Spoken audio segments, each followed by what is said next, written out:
Hi, everyone. Okay, so I am going to talk about Love and Marriage Huntsville, and I actually thought that the Love and Marriage Huntsville, um, I was looking at what people were saying about this online, and I was actually really, really bothered by how people were responding and really responding to Tiffany. And y'all have me out here defending Tiffany, and I don't like that. But what bothers me the most is, and I guess I can get into it, but what really bothers me the most about Tiffany's the criticism that Tiffany is getting is that a lot of these people who are doing all this talking has never had a baby. And I know that people don't like when you say that, well, when you have a baby, then let's talk. But in this instance, I actually have to admit, and I hate it when people say that about me too, but I actually do agree. If you have never had a child, like physically carried a baby to term, then it's very difficult for for me to stomach the criticism. Yeah, yeah, for sure. Okay, I might as well just jump into it. Tiffany and Lou are at a picnic. I This is where I did not agree with Tiffany. I did not agree with Tiffany because the entire time she's making so many jabs about, like, well, since he's never here, then let him set up everything. Well, since he's not here, let him do this and this. I didn't like that because I felt that that is really, really rude. Um, I will also say that he is a baseball coach, and baseball, out of all of the other sports, football, basketball, track, has the most games by far. They travel the most than any other college sport, any other professional sport, any other college sport. I don't know about high school, but for sure, college and professional, they travel a lot. I mean, there's been a great deal of conversation about um, uh, baseball and softball in four-year institutions and how they focus so much more on the sport. Because to me, it doesn't make sense as to why they have these many games. They made a comment. Stanford at one point had so many baseball games that softball games, that it was out of a school year. I think kids were missing like almost half the school year. Yeah. And they're not just playing baseball in, like almost, they were gone almost the whole entire semester. So you do have to, and we can pull it up. So since some of y'all may not believe me, Alabama um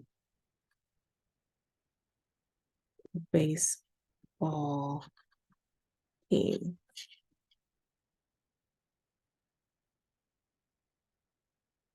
Well, let me ask. Let me make sure that I'm not just pulling up any baseball team. Let me see if this is the right coaching staff, because oh, I got it right. Go, Liz.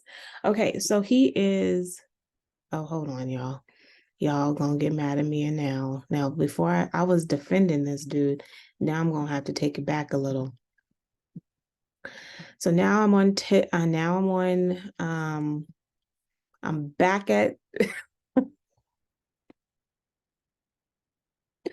okay, y'all. Wait. Okay.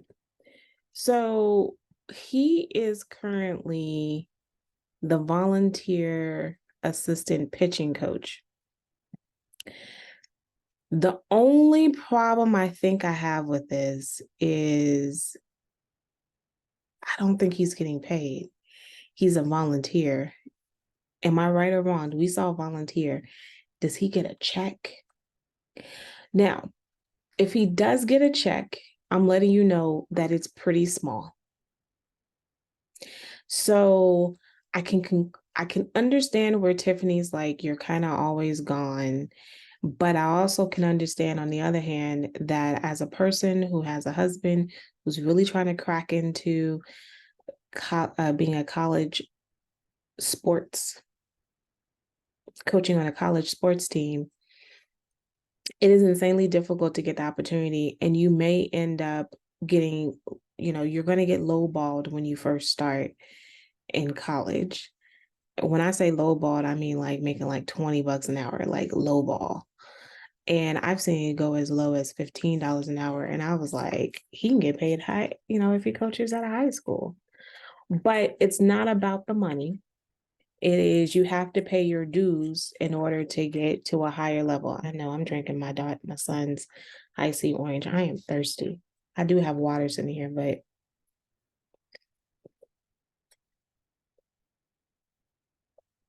neither here nor there.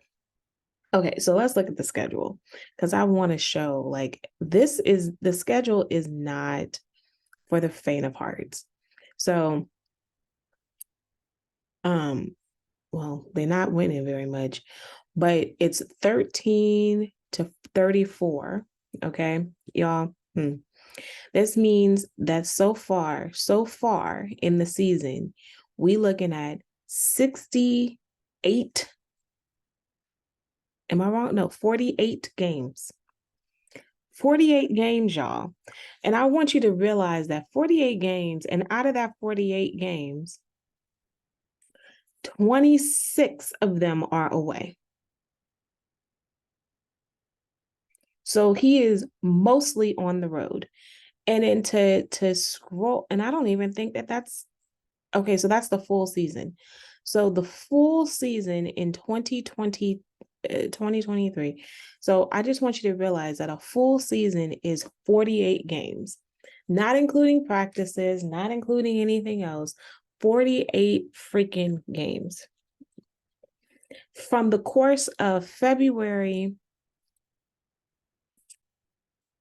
to May. 48 games from February, March, April, and 4 months. So that's 12 games a month. Why am I bringing this up? Is because that's insane. Like football, I don't even think they have 10 games.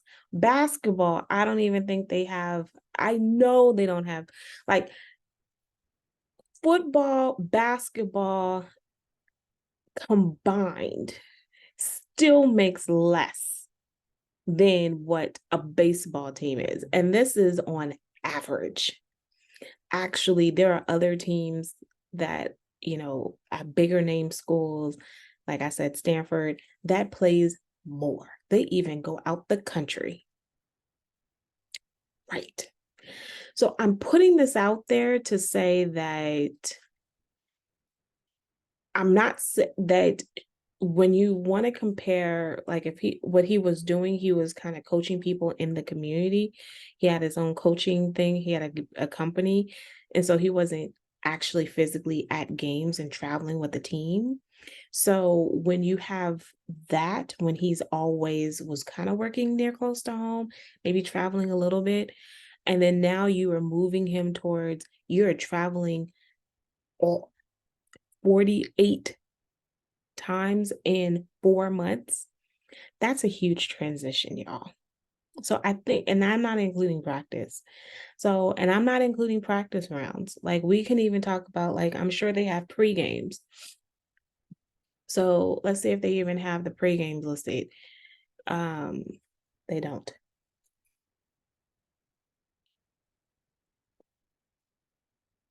They don't. They're not a very good team at all.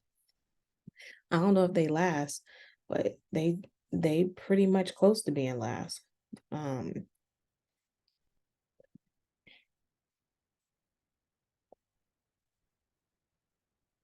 my point is, I think we need to give Tiffany a little bit of grace because when she was pregnant, this opportunity did not just show up, and he wasn't doing this. He wasn't coaching at a college team when she got pregnant. He got this opportunity after the fact. And I know if it was me, I would have been like, hey, husband, yes, please go for it. This is something you want to do. So I wouldn't have, I feel her on that. But I also realized that I would not have, that I wasn't, would not have been thinking of all of the other considerations too that comes from me saying, yes, please go forth and live out your dream. I also would have felt guilty by saying, don't go forth and live out your dream, because it's not every day that you're going to get asked. Because once you get one coach job at a college, they kind of just roll in. So this is something he's been wanting to crack into. I'm all for it. But I think that she also has the every right to express how she feels. And as she's expressing how she feels, the thing that I hated the most is the feedback online about saying, well, didn't he tell her that your life was going to change? I think that it is absolutely correct. Tiffany was living in Delusionville by saying that her life wasn't going to change and everything was going to end up being the same. I thought that that was an inaccurate statement. She was being um, grossly naive. And I confirmly, I absolutely agree with how naive she was before. But I also can recognize when Lou was like, look, the last time you had a baby was when you were young. You didn't have much going on with you in the same way that you have, the stakes are much higher now. And she acknowledges that, like, also acknowledges that, I don't want to lose my husband and whatever. And, she had a history of both of them had a history of cheating on their partners. So I can understand her insecurity. And this is where I say that people need to have a lot more grace, because what you don't predict after you have a baby is you do not predict if you're going to have postpartum. It takes, for some people, they can have a baby. Like even when I had a baby and I went back to work, it didn't mean that I still felt good in my body, because I didn't. It didn't mean, and for both of my kids, like I went back to work. I went back to work much faster with my second than my first, because I mean, my first one, they graciously gave me a 2-week maternity leave, and then they were like, well, and then they didn't really want to give me that. They're like, well, we need to take all her classes away from her, knowing that she's going to have a baby the first week of the semester. And so then, and that did happen to me at some schools where they're like, oh, you're about to have a baby, so we're not bringing you back on. And they have every legitimate right to not bring me back. They can't say specifically that it's because you're having a baby, but they can specifically just not bring me back because they don't need me at the moment. And I didn't have seniority at some of the places.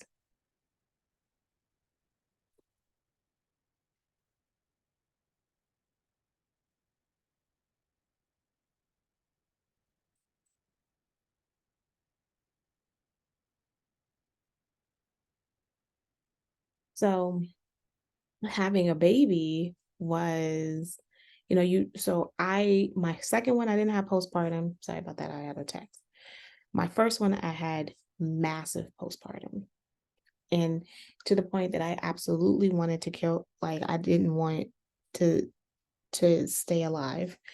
And I was plotting and planning my leave. Like I was like, I'm going to escape. I'm gonna leave this, I'm gonna leave all these people behind, and you'll hear from me whenever, and I'll deal with the consequences of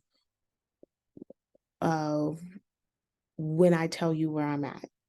Like years from now, I can deal with the consequences of why did you not decide to stay around and all of those things. Like I totally would, I'll deal with that later.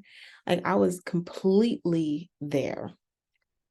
And um and it didn't matter how much support I had, because I'm not gonna say that I didn't have support, I did, but it didn't matter. And it made me even more upset at the times that my partner was seems to be going out, even that had nothing, even it didn't matter what he was doing, but the fact that he was actually leaving the house without taking the child. Whereas if I had to leave the house, if it wasn't beyond work, I had to leave the house and then I had to bring this kid, it angered me to no end. Like I remember breaking down because I couldn't go to the dentist. He was supposed to have been back in time for me to go to the dentist. And my daughter actually recorded me just breaking down in tears because I was on the side of the bed, like just it had this huge meltdown. And then he's like, well, I was here back in time. I'm like, I can't physically transport myself there in a couple minutes. I'm not going to make it. And it's just the little things that I felt like I can't do anything for myself by myself at all, let alone go out and like have dinner with girls. No, I can't do that. So I felt so isolated. I felt so alone. I felt that everything I was doing is for everybody else, but not me. Not alone. You look in the mirror, like you're complete, all your clothes are different. You think I really love walking around in stretchy pants? No, like I want to get back in my jeans. I love my jeans. I want to get back into a size 8, like 7, 8. I do. And then it's like, okay. And then so when people say how flippant, well, you can work out, you can do this. Absolutely, I could work out, but I work like 100 hours a week, not being facetious. I literally, and then it's like, okay, so I work 100. And then when people say, oh, it's choices, you get real quiet because it really angers you. Where if you do not feel that you can lean on your partner in certain ways, then it's like, well, what am I supposed to do? Absolutely. If I put me first and work out all the time and get to the side and eat in a certain way to get to the size that I want, I'm letting you know something's being forsaken. I'm going to have to work fewer hours. So that means something is not getting paid. I am going to not be making sure that taking care of the kids in the same way. So that means that I'm going to be missing something with the kids. Either homework's not going to be done, either I'm not driving somebody to someplace, either I am, fill in the blank. I can do that. My career is going to take a hit. So my one career ambition is not going to be jot down. And then when you do decide to make it around, okay, so I'm letting you know, jot down, you want to hang out with me, that's got to cut. Things are getting cut. And when I don't feel good about myself, I absolutely am not interested in being with you intimately in the same way, right? So then I'm going to assume that something is going to lead to you absolutely going to see something better on the road. I don't understand how women do not see this, do not empathize and realize, like, suck it up and be like, and that's essentially what people are saying. Well, you know, it was going to be hard. So he warned you it was going to be hard. So suck it up. Okay. Because one baby, things work out. You don't even know what your delivery is going to be like. Like, your delivery in your head can go so well that you could be able to pop back up and do whatever. Some people's delivery didn't go so well. So then what do you end up doing? You have complications that you still have to deal with beyond. You're not supposed to be even, technically, you're not even supposed to be, if, especially depends on if you didn't have stitches, you're not supposed to be doing anything physically besides lifting a baby for 6 weeks. If you've had stitches because of a C-section, or you didn't split, or you split down there, then you technically are not supposed to be doing anything for a longer period of time. It depends on what the birth, and you don't know that until you have the baby. Like, I mean, so I am thoroughly frustrated and thoroughly annoyed by reading all of these comments, but I also will say that women are the worst when it comes to responding to these kids. Like, when it comes to responding to how women are making decisions to have babies, and they're just like, oh, you should just suck it up and get over with. It's hard. So you're whining. You're whining by her expressing how she feels to her husband. That's a whine. So she's not allowed to say, I am overwhelmed. Y'all are whack. I don't like it at all.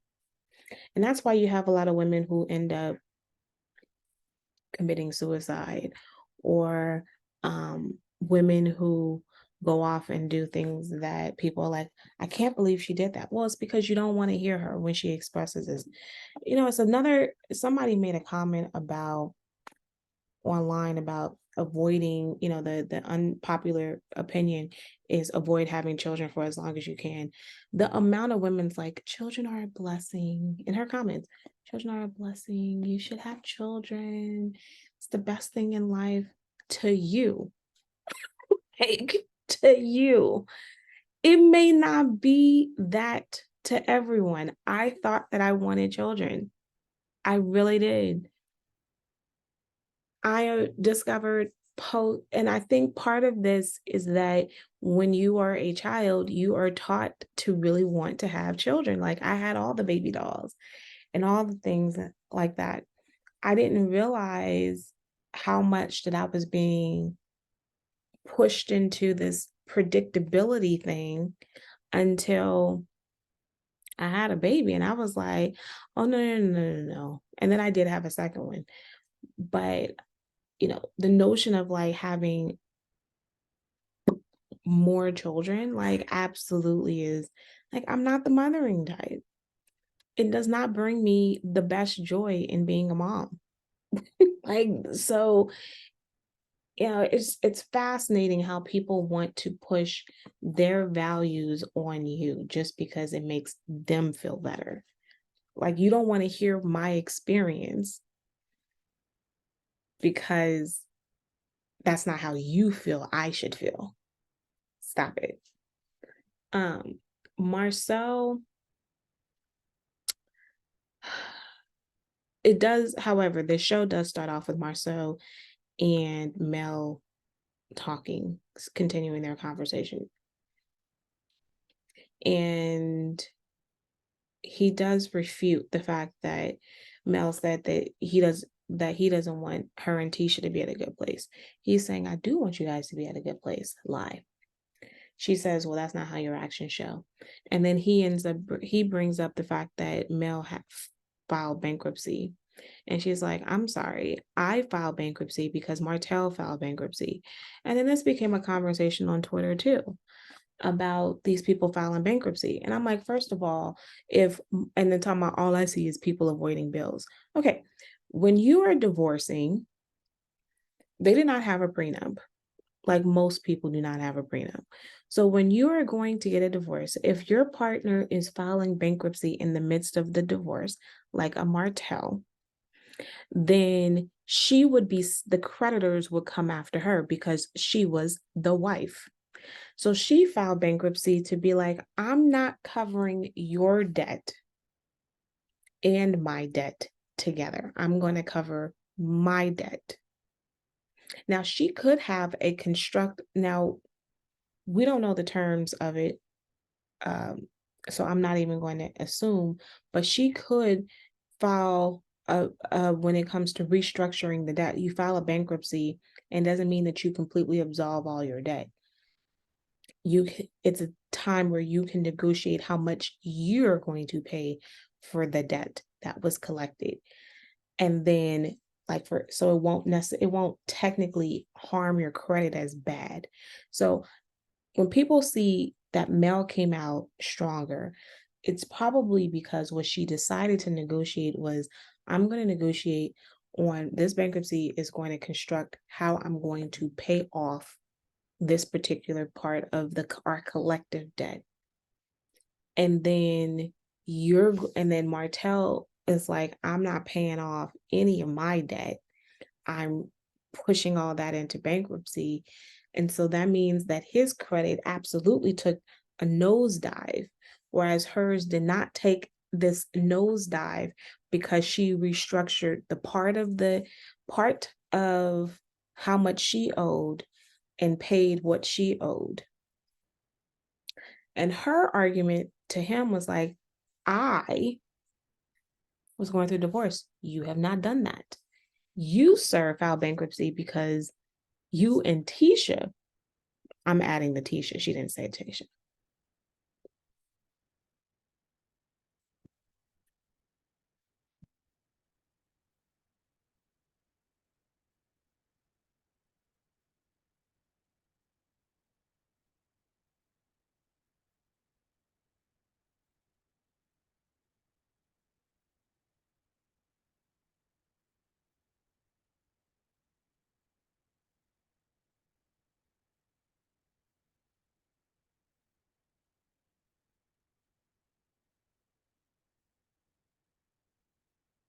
No, I cannot. See, this is what you get with having a partner. Mm. Anyway, so she's like, look, you filed bankruptcy because your finances are trash. What can he say to this? And he didn't say anything. What can you say? Because it is a different conversation. Filing bankruptcy is different. She does say to him, she's like, look, I could have made the decision not to participate in your little janky thing. She didn't say janky, but I'm saying it. In your expo because you have a $4 million lawsuit. And he's like, and that would have been your choice. That would have been your prerogative. He said she's upset because you wanted to limit her to this e-commerce thing when she's like, look, Marcel, you should know what I have done, what my career has been. And he's like, well, I didn't know that you were still in restoration, property evaluation and restoration, because that's a business that I value. So it's just really fascinating how we're supposed to take up what he values, what she values. So certain businesses he values versus, and that's the only thing that he wants to showcase. She's like, it's so funny that you wanted me to talk at your event when it was free, but when I'm asking for, when I'm like, no, you need to pay me, now all of a sudden I'm not as valuable to you. And then talking about how he does want to try to insinuate, he does state that for you to come and talk about selling products when you have this platform and then telling other folks that you can sell products and how to do it doesn't seem as fair, because you're not capitalizing, because because your business is thriving because of a TV show when they don't have a TV show. Her argument is like, this is not all that I am. And you take jabs at me at any time. You take jabs at me all the time. And you take jabs at me online, you take jabs at me all these different places, and it's not okay. And then he, at the end of this, he's like, I do value your opinion though, and would like for you at the town hall to talk about the expo. She's like, she kind of chuckles at this. She does come to the expo meeting. Marceau acknowledges that Stormy didn't say hi.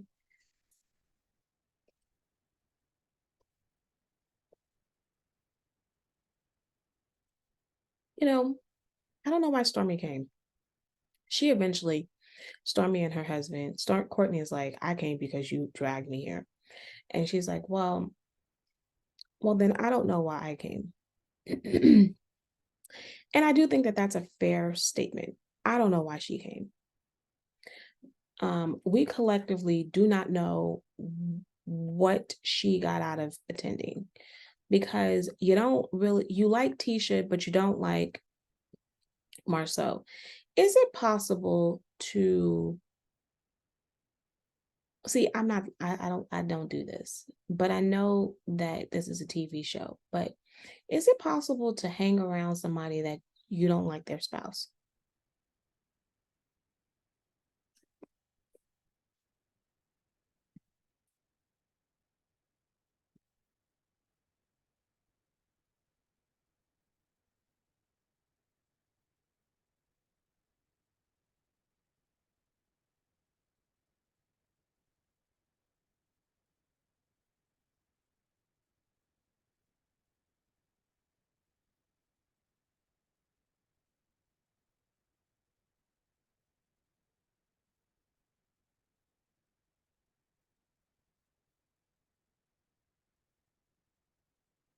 So he starts off with the fact, okay, so by the time that Mel gets there and everybody's talking about her. But it's interesting because Martell, this whole episode, is really defending Mel a lot. Now, 3/4 of my brain is annoyed. Right? I mean, it doesn't look, I don't care how much you defend Martell. I don't know how much you defend Mel. It doesn't take away the fact that you're still a jack. You're still a jackass, right? But his argument is that Marceau is trying to assert that he met with Mel and that he expressed that selling products, now that you have this show, makes her less relevant about what kind of businesswoman she actually is. And Martell's like, wait a second, hold on. If we're going to go based off of after this show comes about, then you make it less that somebody is less relevant than somebody else who is relevant, because then post show, so then he's like, so then why don't doesn't that make you also less relevant, sir? Because you, sir, you've done more because of this show than after this show.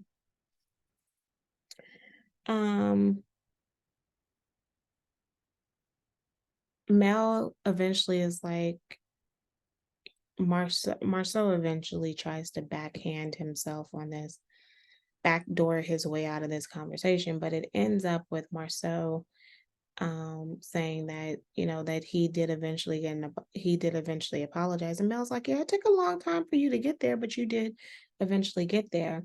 So Mel gives some advice, and she's like, I think we should have smaller groups for creatives because there's no space, because this became much more of more people who were into real estate. I mean, essentially Stormy is the only one on the panel that had nothing to do with real estate. And Stormy brings up that there should be motivational speeches. Marcel's like motivational speeches without the nuts and bolts of how to do things is, you know, sucks. You don't get anything out of it. You get a feel good, but you don't get anything taken away. And so then Mel's like, a motivational speech after you have these breakout sessions and then they come back together, then you have like, we can do this, we got this, and go out into the world is something that she's arguing. And I think that's a legit statement that she's bringing up. That's, anyway. Courtney and Stormy once, Courtney's like, look, Tisha should take over. I don't like, because Courtney is like, Tisha should take over and do this because Tisha's more organized than you are. What I don't like about Courtney and Stormy, they have a gripe, rightfully so, with Marcel. What I don't like is they are really, really pushing their problems out in the forefront to where this is really, you're not being useful at all. This is not helpful, right? Like, you aren't being helpful at all to any of this because you're sitting here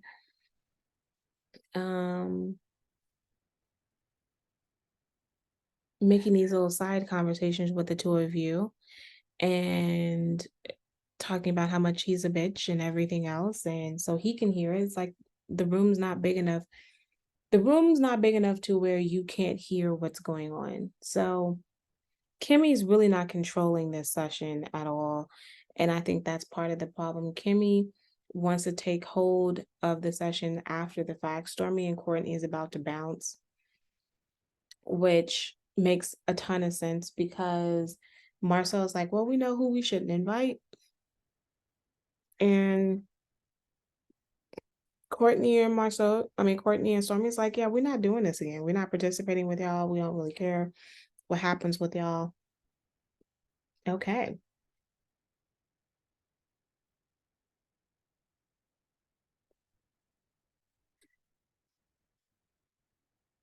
Marceau is beginning to say that we don't really, he doesn't acknowledge gender roles. So then this erupts with Tiffany is like, so that means that you're going to really acknowledge what women say.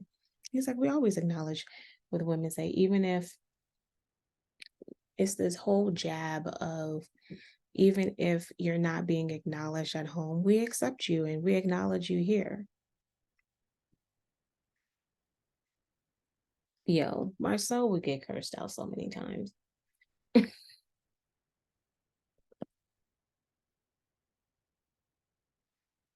Stormy's like, look, I thought this was supposed to help the expo that we're collectively doing together, but come to find out this is just really about the Holtz. And I'm not doing that. Not the Holtz, but Tisha and Marcel. And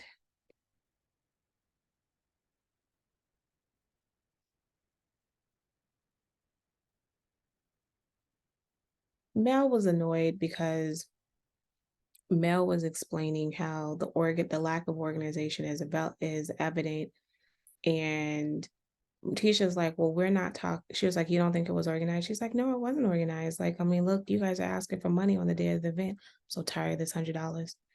But, and I thought about this when I host my conference. Would I go up to no, people beforehand should know how much it's going to cost.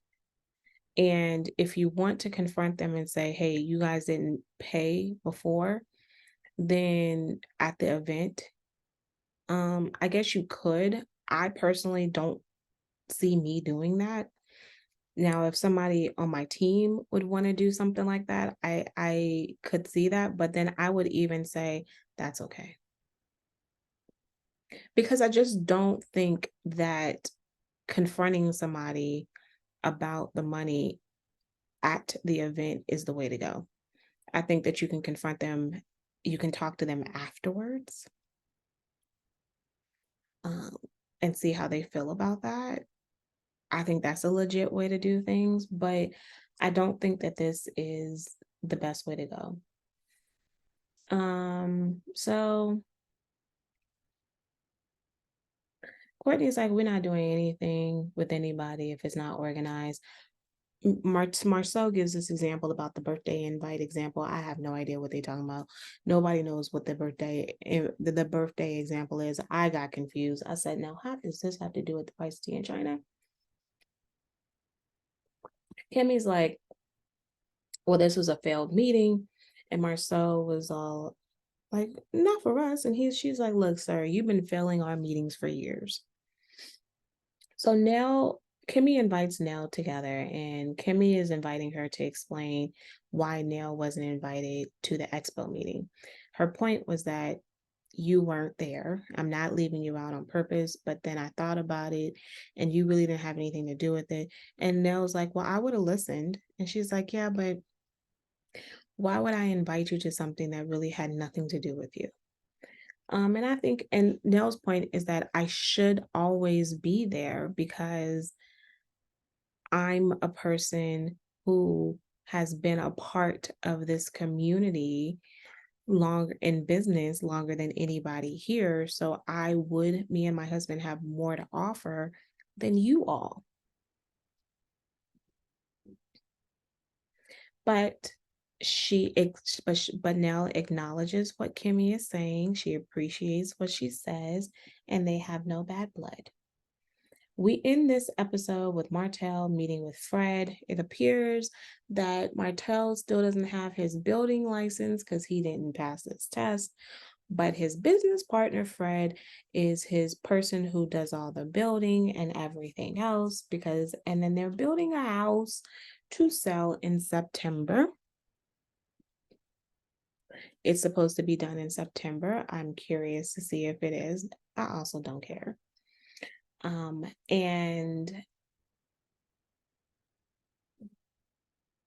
Martell talks about how that bankruptcy hurt his credit and now he's back to being able to build. Fletcher just stops by in the neighborhood and he's like, when are you leaving? And he's like, it's another 2.5 weeks. Fletcher's like, no, you need to be out by the weekend. He's like, I found a place. And he's like, can you be done by Saturday? And then he's like, no. So then Fletcher's all, Martell's like, well, if you bring somebody over and you do this, this, and this, and he's like, okay, help me move out, okay.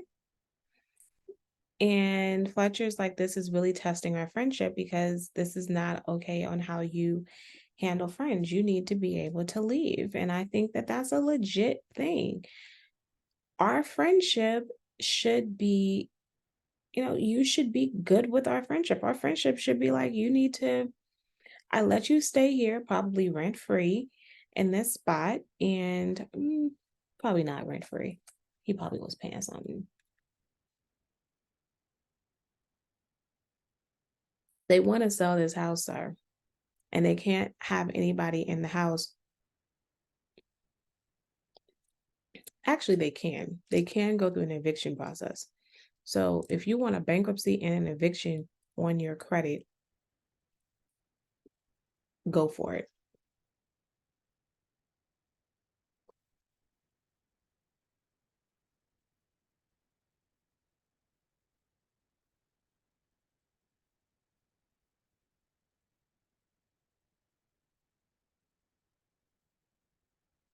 Anyway, so Fletcher provides more context about what happened about the expo. And then how Tisha did say that they got sponsors. And Martell's like, wait a second, that was Mel's suggestion. See, he's like, wait, we just had this whole little town hall thing and I didn't hear anything about a sponsor. And he's like, well, how much did they get? They're not telling. And now I don't think, see, this is what's so bizarre about all of this is that I don't think that anybody wants any money from them when it comes to the expo. Nobody, Tisha, Marcel, nobody wants you to hand over the money that you've earned. from this expo. But what they would like is honesty. You can come to the table and be like, I don't see where it's that big of a deal. Where you come to the table and say, okay,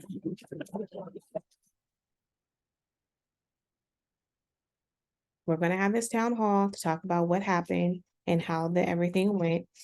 Here is the list of things that took place. Here's the money. We got this amount of money from sponsors, this amount of money from vendors, this amount of money, this is the cost. And what do you think that we can do better? Breakout rooms? Okay, see, the cost would be this. See, that is a respectful way to do things. This was not respectful. And it's making people feel like you playing them for cheap. Because the thing is, which is what Kimmy is originally saying, people donate their money and their time. Because even at the expo, there was a confusion on the money. And Maurice was like, wait a second. So everyone, there are people who didn't pay. And so that's where it's just not good business practice. And then they didn't, and so then he gets into they didn't want to pay, well, Fletcher's like, they didn't want to pay Mel because she technically isn't a professional. And so then this is where it's like, whoa, why would you say that about Mel? Mel's been public speaking. This is what she does. She's very good at it. And Fred's like, yeah, she was speaking at the Black business of something, right? And Fred is trying to showcase, like, she's been doing it for here. Why would you not be willing to do that? Like, why are you playing her for cheap? Because Mel's been speaking at public events for a very long time about her business acumen. So Marceau, and then Martel's getting upset because he feels that he knows what Mel's been doing. Mel and Martel brought them into the business together. And then they would buy them out of the business, and then they'd have this standalone business that they have currently on their own. And they're the ones that kind of showed them how to deal with certain aspects of the business. So how can you now disrespect them by saying that you don't know what they do? I guess they get into it more next episode with Martel and Marceau. I don't know. I don't like the fact that when he said that they made him who he is. I don't know about all that. It could be that you helped. I don't believe that anybody can make you who you are. Like, that's a bit of an extreme. But you did help them, and they're definitely not being as acknowledging about the help. And this puts a lot more context into the issue of the relationships that they do have, like, over the years, as to why there's so much tension between them.